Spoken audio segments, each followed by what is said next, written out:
বন্ধুরা দেখুন কই মাছের সাইজগুলো কত বড় বড়। তো আমি আজকে এই জ্যান্ত জ্যান্ত কই মাছেরই কিন্তু রেসিপি বানাবো, আর তার সঙ্গে কড়াই শাক ভাজা। দুপুরের খাওয়াটা কিন্তু একদম জমে যাবে।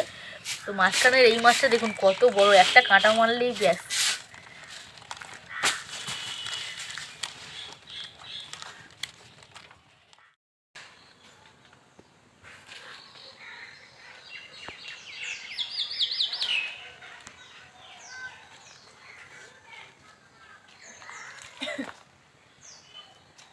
নমস্কার বন্ধুরা, সাথী ভিলেজ ফুড চ্যানেলে আপনাদের সকলকে অনেক অনেক স্বাগত জানাই। তো চলে এসেছি আবারও নতুন দুটো রেসিপি আপনাদের সঙ্গে শেয়ার করার জন্য।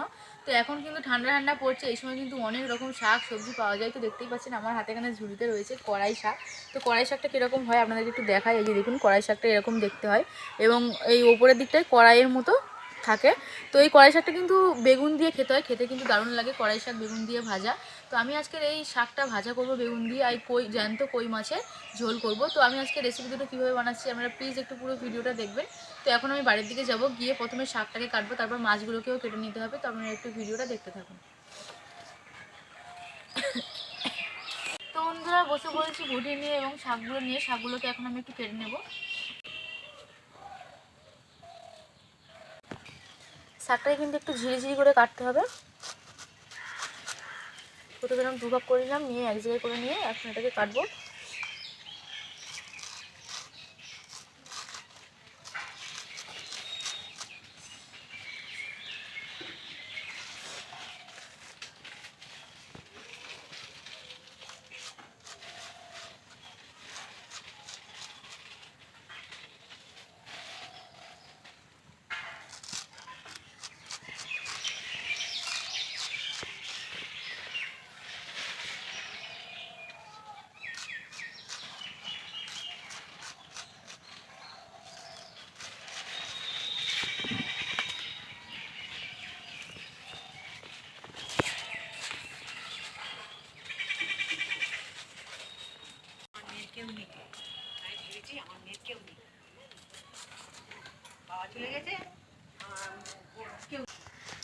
শাকগুলোকে খুব ভালো করে ঝিরিঝিরি করে কেটে নিয়েছি। এখন শাকটাকে একটু পরিষ্কার জলে ভালো করে ধুয়ে নিতে হবে।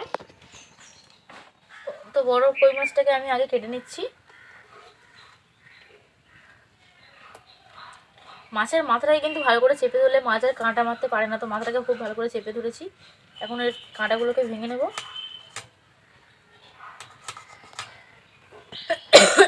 পাখনাগুলোকে সব কেটে নিয়েছি। এখন মাছের আঁশটাকে ছাড়িয়ে নেব।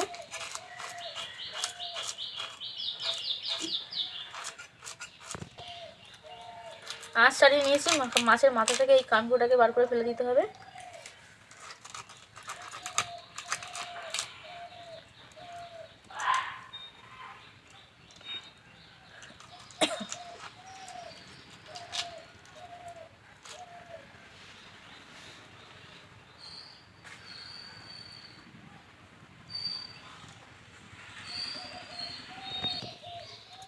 লেজটাকে কেটে দিয়েছি। তো এই কই মাছটা আমার কাটা হয়ে গেছে, পেটের মধ্যে ঝাল ছিল, এই যে বের করে ফেলে দিয়েছি। তো বাকি মাছগুলোকেও আমি একইভাবে কেটে নেব।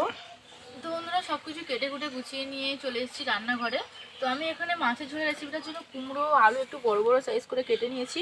আর এখানে তো শাকটা আগে থেকে কেটে নিয়েছিলাম। তো মাছের ঝোল আর শাক ভাজা রেসিপিটার জন্য, শাকের জন্য আমি এখানে একটু বরফি বরফি করে বেগুন কেটে নিয়েছি। শাক ভাজাতে কিন্তু পেঁয়াজ লাগে না। তো আমি এখানে পেঁয়াজ কুচি নিয়েছি মাছের ঝোলের জন্য, আর নিয়েছি কাঁচা লঙ্কা কুচি, আদা বাটা, আর এখানে নিয়েছি একটু জিরে বাটা। আর মাছের মধ্যে একটু ভালো করে নুন হলুদ লঙ্কা গুঁড়ো মাখিয়ে নিয়েছি। এখন আমি উনানটা ধরিয়ে নেব। তারপর মাছটা ভেজে তরকারিটা আগে করে নেব, তারপর শাক ভাজিটা লাস্টে করব। তো উনুনটা ধরিয়ে কড়া বসিয়ে দিয়েছি। এখন কড়াটাকে একটু ভালো করে গরম করে নেব। কড়াটা গরম হয়ে গেছে। এখন আমি কড়াইতে দিয়ে দিচ্ছি সাদা তেল। মাছটা ভাজার জন্য তেলটাকে খুব ভালো করে গরম করতে হবে। তেলটাকে খুব ভালো করে গরম করে নিয়েছি। কড়াইয়ের গায়ে একটু তেলটাকে এইভাবে লাগিয়ে দেবো। মাছগুলোকে দিয়ে দেবো।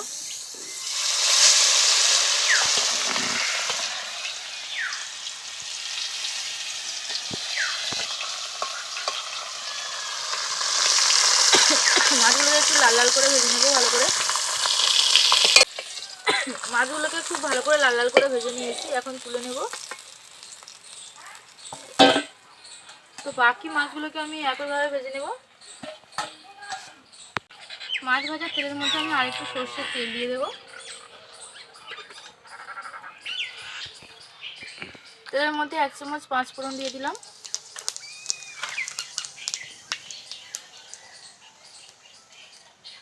আর দেবো পেঁয়াজ কুচি, তো কাঁচা লঙ্কা কুচিগুলোকেও দিয়ে দিয়েছি। একটু নাড়াচাড়া করে নেব। পেঁয়াজটাকে হালকা করে ভাজা ভাজা করে নিয়েছি। এখন এর মধ্যে কেটে রাখা কুমড়ো ও আলুগুলোকে দিয়ে দেবো। সবজিগুলোকে পেঁয়াজের সঙ্গে একসঙ্গে একটু ভালো করে ভেজে নিতে হবে।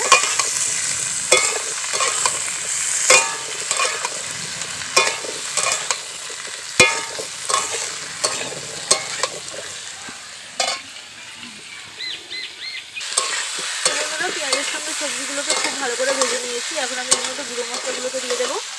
প্রথমে দিচ্ছি নুন, বড় চামচের 1 চামচ নুন দিয়ে দিলাম, 1/2 চামচ হলুদ গুঁড়ো,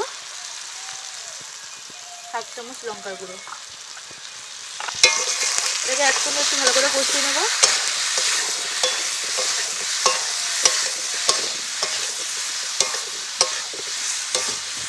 আদা বাটা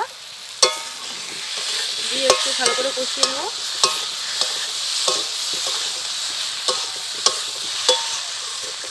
সব কিছু খুব ভালো করে কষিয়ে নিয়েছি। এখন এর মধ্যে জল দিয়ে দেবো।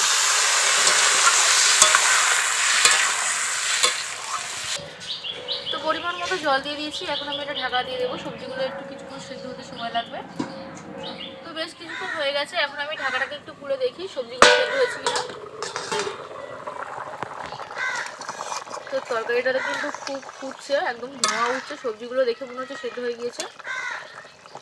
তো এই যে দেখুন, আলু কিন্তু খুন্তি দিয়ে কাটলাম, কেটে গেল। সব সবজি আমার সিদ্ধ হয়ে গেছে। তো এখন আমি এর মধ্যে ভেজে রাখা মাছগুলোকে দিয়ে দেবো।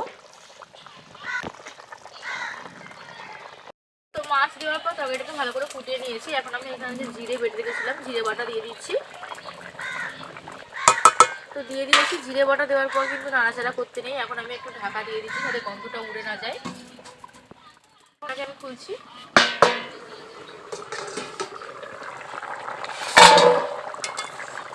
একটু ভালো করে ঘেটে দিলাম।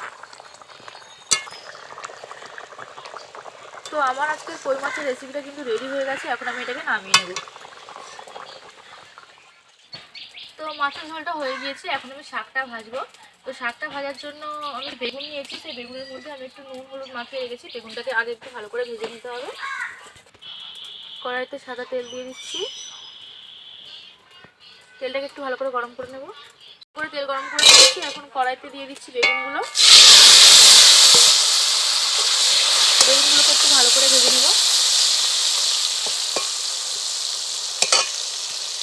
বেগুনগুলোকে খুব ভালো করে লাল লাল করে ভেজে নিয়েছি। এখন বেগুনটাকে তুলে নেব।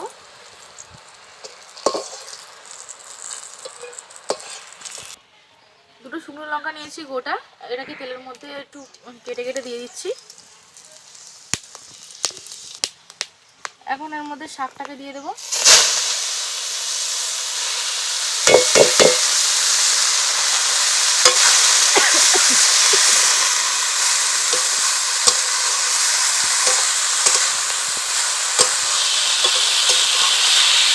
ভালো করে নাড়াচাড়া করে নেবো। এর মধ্যে 1/2 চামচের কম নুন দিয়ে দিচ্ছি। তো শাক ভাজা সবসময় একটু অল্প করে নুন দিতে হয়। নুন দিয়ে দিলাম।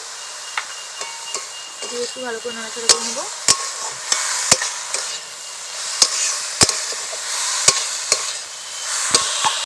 ভাজা হয়ে এসেছে। এখন আমি এর মধ্যে ভেজে রাখা বেগুনগুলোকে দিয়ে দিচ্ছি। এর সঙ্গে একটু ভালো করে ভেজে নেব।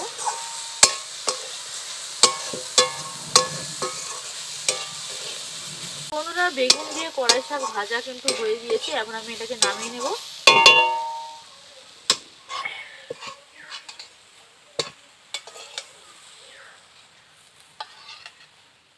তো বন্ধুরা, আমার আজকে দুটো রেসিপি দেখতেই পাচ্ছেন। এখানে রয়েছে কড়াই শাক দিয়ে বেগুন ভাজা, আর এখানে জ্যান্ত কই মাছ দিয়ে কুমড়ো আলু দিয়ে ঝোল। তো আমার আজকে দুটো রেসিপি কিন্তু কমপ্লিট হয়ে গেছে। তো আজকের এই দুটো রেসিপি যদি আপনাদের ভালো লাগে তাহলে অবশ্যই লাইক কমেন্ট শেয়ার করবেন এবং আমার চ্যানেলটিকে সাবস্ক্রাইব করে আমার পাশে থাকবেন। সকলে ভালো থাকবেন এবং সুস্থ থাকবেন।